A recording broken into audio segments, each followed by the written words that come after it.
But there were those who were intentional, who sat and soaked in every word, and their lives were changed forever. Something happened because they allowed what Jesus said, the truth of that, to penetrate. So, we all know that this story is about the sower sowing seeds, and I love the way he's generous. This isn't a sower that walks along and thinks, well, that looks pretty fertile. Oops, drop a few there.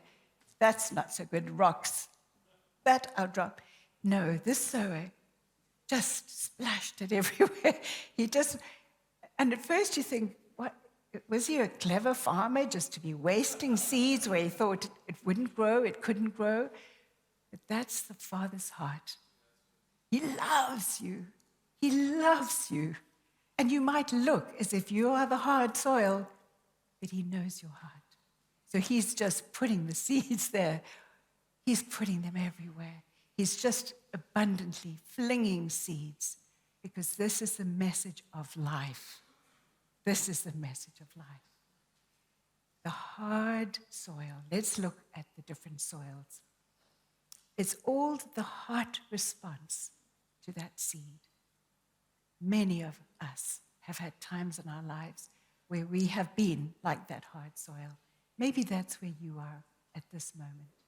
And if you're watching online or on Catch Up, I just want to welcome you especially and say, this is a message that I really pray will penetrate into your hearts.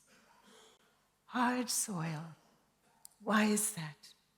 Many times it's hardened just because we've had to toughen up in order to cope. Things have been so hard. We've suffered so many disappointments. Maybe there's been abuse. Maybe there's been a lack of understanding. Maybe there's just been an appalling set of circumstances. And you think, why is this all happening to me? And in order to cope, you've become very hard. I understand that, and Jesus understood that. That's why he mentioned that first. Because he said, so often when you're like that, I'm still throwing the seed. I'm still reaching out to you because I love you. I want you to change.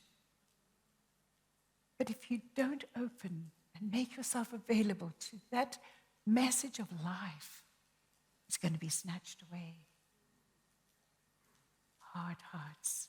We understand why. But I pray if that's you, just allow what we were singing about, the drenching of the Holy Spirit to soften you.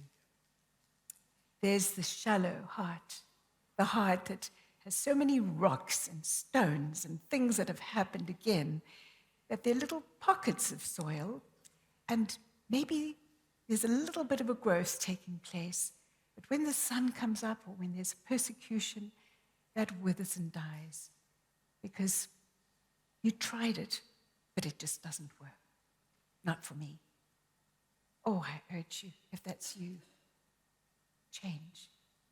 Open your heart. Listen seriously. It doesn't have to be that way, that you struggle for the rest of your life with these rocks and these stones. That's what Jesus wants to come and take away. The third is the thorny heart, the crowded heart. Because you receive that word, you want to believe it, you want to get going, but then life happens. There's just so many worries, there's so many anxieties, there's so many problems and pressures, and where will you get the money to pay the bills? And there's all of this interesting stuff that other people are doing that you'd rather like to go along with. And the thorns and the weeds just crowd out the growth, and it withers and dies. And then there's the fruitful soil, the soil where it actually does take root and start to grow. And the little roots become fruits because they first become roots and shoots and fruits, and there is fruit. But if you look at what Jesus said, it's so interesting. It's not, and then there's fruit. He was so wise. Some are 30%, some are 60%, and some are 100%.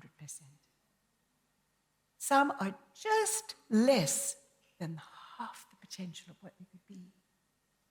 Some have just squeaked over the 50 to get to 60. You're still not the capacity of what you were created for abundance. And then there are those who are the 100%ers. We just rejoice in those that they are bearing fruit.